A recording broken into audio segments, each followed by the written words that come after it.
Welcome to the show, and today we are making a follow-up on the Makerere politics. We are with the outgoing guild president, that is Shamim. She is going to be giving us her take on the politics or what happened last time. Welcome to the show. Thank you, Marvin. How is life? How are you doing? Very fine, I'm okay. Hello to the viewers. My name is Shamim, Nambasa, the outgoing guild president, Makerere University. So Shamim, what is your take on what happened last time? I think I've shared my opinions before, but I'll say it again. For me, from my understanding, it was people who had to do different things, and there were quite points of irresponsibility at some point. That we analyzed what the police was supposed to do, we analyzed what was the role of the administration, what was the role of the electoral commission, what was the role of whoever was supposed to do it, but then even the students, what was our responsibility? So for me, it's a point of the police was there when all this was starting. So what did they do? Because from the videos we see that actually you could see that there was going to be tensions, and people were already showing that there is some violence that is yet to set up. So I believe that at that very point in time, that's where the police was supposed to have come in. But then still throughout the whole campaign trail and the whole campaign period, we had seen such acts of violence happening, just that then we had not lost someone, but then everyone had a responsibility to do. And then for the university management and administration, that why were we having campaigns at such hours of the night that you find it is 7, it is 8, and people are just arriving at the rally point? That if these things were happening during day, maybe then we find that people who may even be pushed to commit such acts of violence and crimes cannot actually do that when it is during day. That much as, yes, I do not say that they were right to do what they did, but then do not put people in situations where it's more of it's okay that someone can find that they actually get away with what they do. Shamim, that's where I come in from. The public out is blaming the involvement of political parties into university elections. Yeah. Do you think it is the political parties to be blamed for that?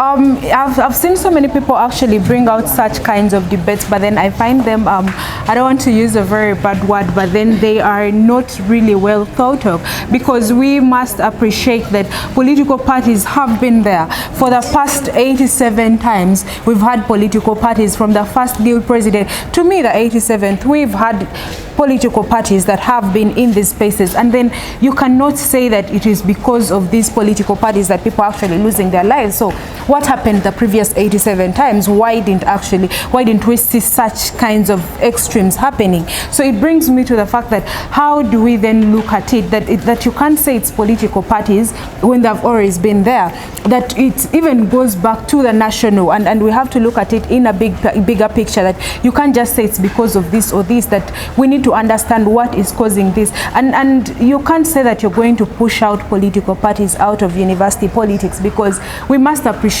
that these political parties or these university students are the bedrock of where the national political space actually is built, that you find some of these student leaders actually go ahead to become party presidents. So you can't take that right away from people. So Shamim, what do you think should be done to control or stop the such violence which happened last time?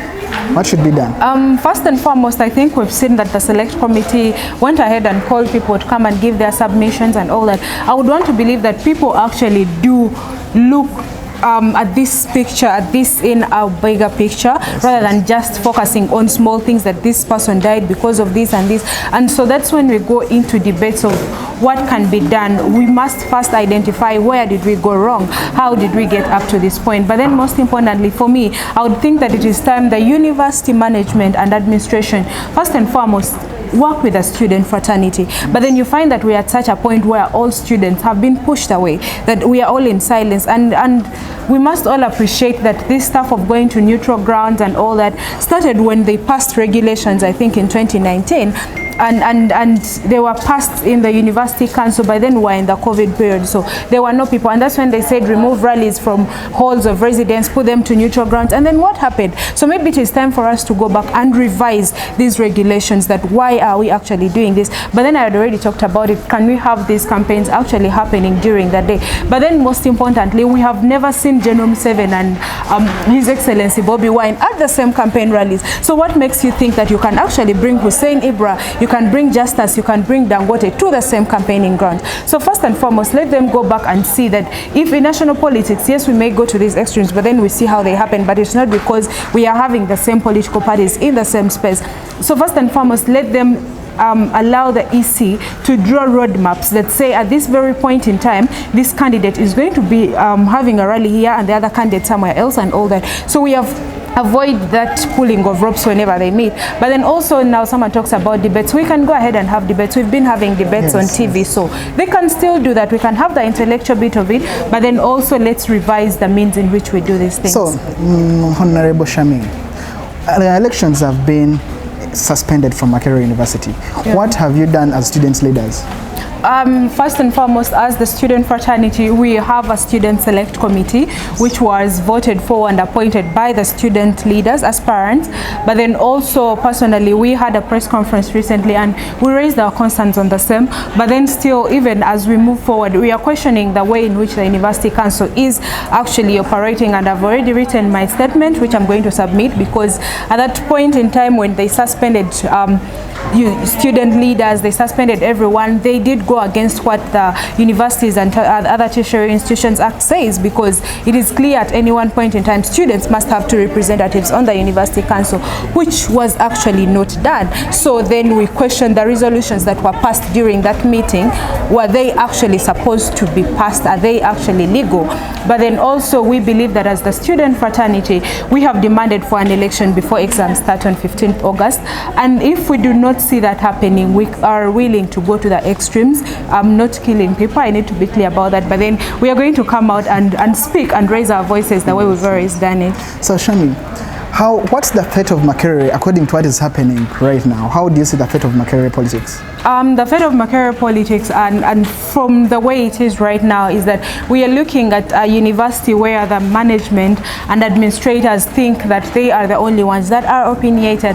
But then we have had culture before that this is a nurturing ground. You can't wake up and say we won't have leaders anymore. We won't have, because this is a space where we are supposed to exercise our academic freedoms. Yes. So having such things is already evidence of the kind of dictatorship that we are moving into. And I want to say, if students do not come out to speak, if students do not come out to raise their voices and say, no, look, these are our rights, we deserve to be in these positions, then we are going to be doomed. I wouldn't wish to see a university where there are no guild leaders. You talked about the distance between the students and the leaders, that is the university leadership.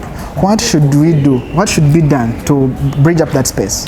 What should be done is the university management. You find that even now, when the students had an online meeting and came up with some resolutions, which they tabled to the select committee of the university, the vice chancellor suspended the person who called for that meeting. So we see that the student fraternity is trying all it can to have formal engagements, to have those intellectual kind of talks and dialogues, but then the university administration meets them with a kind of not receiving situation that, you know, you're trying to do this, but then someone is actually pushing you away. So I think that for us to actually have this work, the university management and the student fraternity must be willing to, each of them put their egos aside and actually meet and have dialogues and resolve such things. In a conclusive remark, what to the university, Makerere fraternity? The Makerere University fraternity, the student fraternity, we need you to know that at any one point in time, you need to raise up, you need to keep up the culture, because as Makerere, we've always been known for speaking up about things. So this is the time maybe that we are being tested and we need to come out. It's now university administration versus students, and it's no longer this camp versus this camp. It's now us against the administration. You know, Makerere is the mother of Uganda's politics, and I'll be bringing you more about what is happening in Makerere. Thank you so much.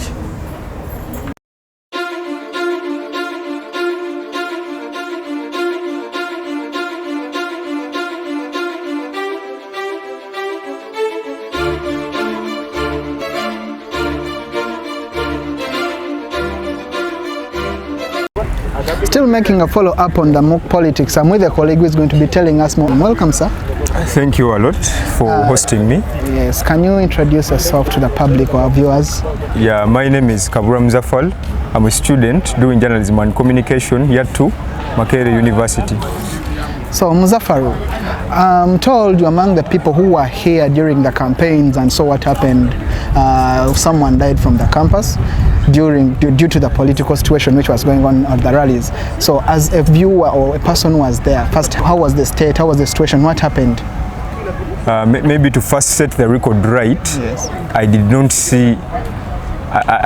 see anyone causing harm to the boy, yes. But I was among the students who were there to witness the chaos that was going on. You know, we always have guild elections at Makerere on an annual basis, and this time it was voting for the 88th guild, and we had a rally. It was to be at the rugby grounds just down here. So what happens is the Noop guild aspirant comes in and gives his speech for something like 8 minutes. Then as he winds up to get out of the rugby grounds, the FDC camp is also getting in, so they have a clash at the main entrance. Here and there, you always know the violence that comes when various camps reach. The political tension is always there. So the chaos starts, people throw stones at each other, people beat up each other, and that's how it emanates to whatever happened thereafter, which led even to the death of a UCU student, Michael Betungura Bewata. May he so rest in eternal peace. So who do you think should be blamed for what happened that day? Is it the university to be blamed or political parties? Who is to own that blame? We all take the blames. We all take the blames. There are inconsistencies that might have happened on the side of the students, on the side of the camps, on the side of the electoral commission, and also on the side of the administration. But what we are focusing on right now is not the blame game, because we realize you will talk to the EC and they will tell you we were here, we tried to organize to our level best, police did not show up because we were at rugby grounds and police was not there. So if we start saying that this one is part to blame, we will be doing ourselves a disservice. So we are all to blame. Do you think in case party involvement in university politics is to be removed, this can still happen? Don't you think this is all because of parties and that the students end up being divided? How can you remove something that has not been there? In any rules and regulations of Makerere, there is nothing that shows that if one is aspiring, they have to be affiliated to any political party. So you're merely rumor mongering. So anyone saying political parties are banned from Makerere, when did they exist here? It is just people being affiliated to political parties, which is their right given to them by the 1995 Constitution. The supreme law of the land gives us the right to associate ourselves to any political party. And these are rights given to us. They are inherent. They are not given to us by anyone or the state or the vice chancellor. No. So after the death of the young boy from UCU, the elections from MOK were suspended indefinitely. Do you think that was the best solution to be done? For the moment, it was the best option to do that. It was the best time to do that because this is a public university. And then if someone dies, there is need to control what we call public opinion. Perhaps you cannot go on with an election that is ridden on the blood of someone. They had to first halt the process so that they go on with the investigations. But of course, you've been seeing complaints from students who are saying the investigations are taking long. Yeah. So what should be done to control such violences during elections at MOK? Because I believe it is not the first time we are seeing MOK students violent or doing such. What should be done to control that? Everyone should play their part. If the police is here to keep law and order, it should do it and not to be non-partisan in any form of way. If the administration is here to maintain the status quo of Makerere University with how it is supposed to be, they should play their role. If the students' leadership and all the structures are supposed to do a certain role, they should do it. If the senior common rooms and all what falls under them, that is the brigades in these various halls of residence, should also do their role, but in a good manner. You see, we live in a university the word is university. You can derive it from universal. We have people here who come from different backgrounds. So if you're to come and want to incorporate them into some ideology, there is need to come with a consensus that is going to bring all of them on board. So if you're to do that, you have to do it in a very careful manner, and everyone has to do their job. It is said that you're among the people who were arrested after that incident. How do you define that? Mine was an act of being a good Samaritan, because I helped to transfer the guy to the hospital, and after that they caught me and charged me with murder. So I wonder how they could expect an injured person to reach to the hospital, minus anyone taking them with the absence of an ambulance. We are still at Mock Politics. More and more is still coming up. I'm still Marvin Miles. Thanks for watching. Thank you so much.